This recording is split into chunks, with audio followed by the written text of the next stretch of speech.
Nggak jarang orang kalau lagi sakit kepala, dia udah tahu dia mesti beli apa, tahu kan? Kalau misalkan dia beli apa, terus saya selalu kalau sakit kepala minumnya itu terus. Iya, betul sekali. Itu kalau enggak, langsung aja deh datang ke warung, beli obat sakit kepala. Langsung dikasih, gampang banget ya? Nah, itu dia. Kita harus tahu dulu aman atau enggak dan sebenarnya kayak gimana sih sakit kepala yang aman diobati terus-menerus dengan obat warung tersebut. Nah, kita akan bahas bersama dengan Dokter Lona, spesialis farmakologi klinik. Selamat Halo, pagi, Dokter Lona. dokter. Pagi. Nah, Dok, ini banyak sekali nih fakta mitos yang beredar di masyarakat nih, dok.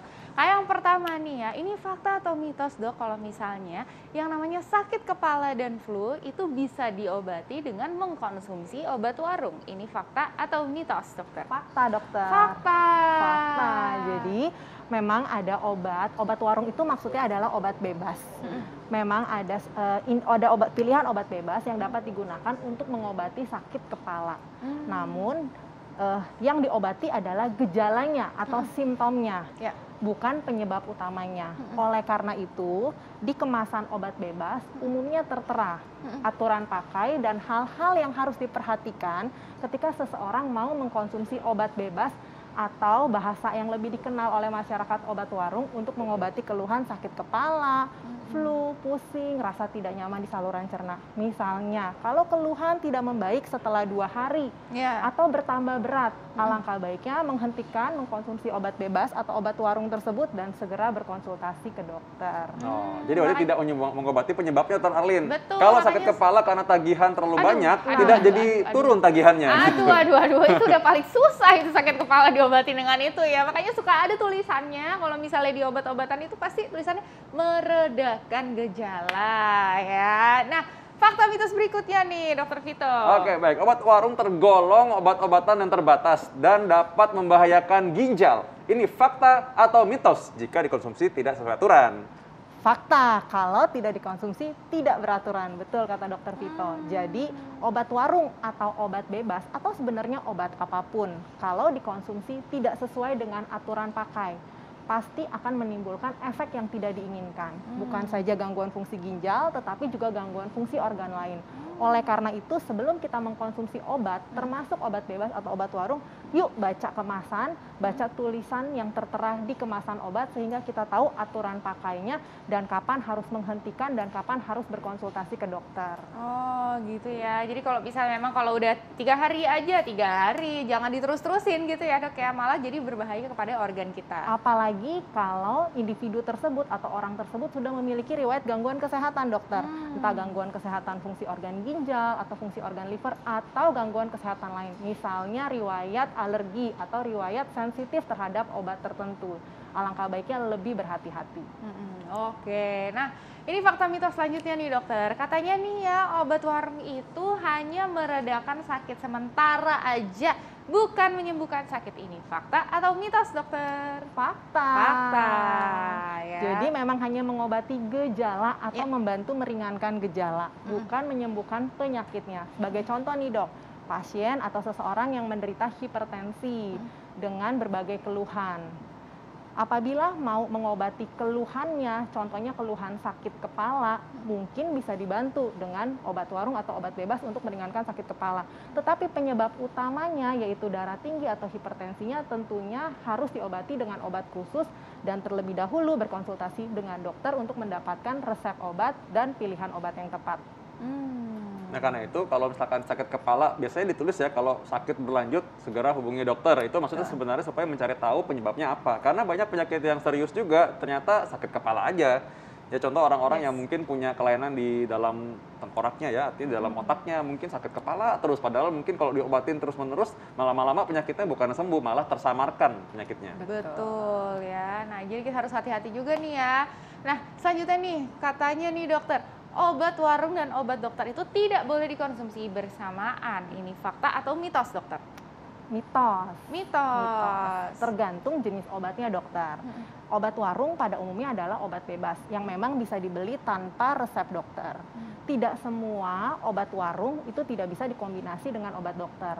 Namun pada kondisi tertentu, misalnya ada interaksi atau ada kemungkinan besar timbulnya efek samping atau efek yang tidak diinginkan karena mengkonsumsi kedua obat tersebut, ya tentunya dokter juga tidak menganjurkan. Oleh karena itu, seperti yang tadi Dokter Vito sampaikan, kalau sesudah 3 hari atau sesudah 5 hari keluhan tidak membaik, atau sebelumnya tapi tambah buruk, ya di stop dan segera konsultasi. Kalau memang dari dokternya disarankan untuk dikombinasi atau boleh nih dikonsumsi obat warungnya, monggo diteruskan. Tapi kalau dirasa tidak boleh, tentunya dokter tidak akan menganjurkan demikian dan tidak boleh diteruskan konsumsi obat warung bersama dengan obat dokter. Jadi tidak selalu, namun tetap harus diskusi dengan dokter. Nah dok, ini supaya mungkin yang pemirsa sekalian juga makin nyambung juga ya. Mungkin definisi yang kita lagi ngomongin obat warung itu apa? Karena kadang-kadang dokter juga ngasih kok obat warung kadang-kadang ya. Oke, nggak apa-apa, ini sih minum ini aja gitu, yang depannya P misalnya gitu ya. Jadi obat warung itu adalah obat bebas. Atau pilihan kedua adalah bebas terbatas. Obat bebas itu kalau di kemasan logonya berwarna hijau, di sampingnya ada lingkaran berwarna hitam. Sedangkan kalau bebas terbatas biru dengan lingkaran juga berwarna hitam. Kedua obat tersebut bisa dibeli oleh awam atau oleh masyarakat yang tidak memiliki latar belakang pendidikan kesehatan tanpa resep dokter. Namun tetap ada aturan pakai yang harus diperhatikan. Di situ tertera komposisinya, dosis, buat anak-anak, buat wanita hamil seperti apa, berapa hari boleh dikonsumsi. Itu yang dimaksud dengan obat warung yang mungkin lebih familiar di telinga masyarakat adalah obat bebas. Namun di luar yang tadi saya sampaikan itu tentunya harus dibeli dengan resep dokter.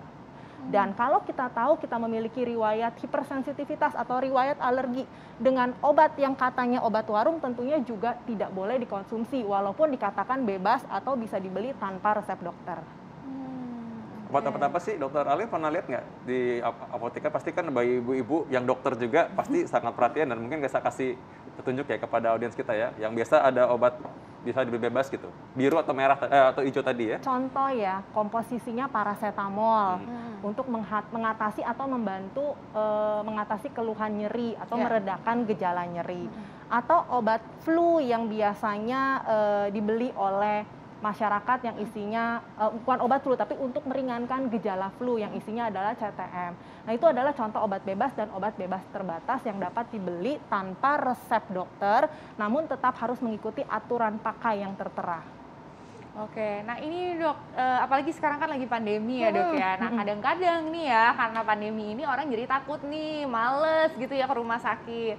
Nah ini akhirnya mereka biasanya nih ya pasti kebanyakan nih malah jadi minum obat minum obat dari warung aja ya kan. Setelah itu ditulisannya 3 sampai 5 hari gitu ya harus ke dokter, tapi gejalanya belum sembuh-sembuh ya kan, tapi males nih misalnya nih ke rumah sakit ya kan. Nah ini ada nggak sih dok misalnya nih ya, biasa nih ya yang nanya pasti pengen ini ya nawar ya dok. Nawar ya.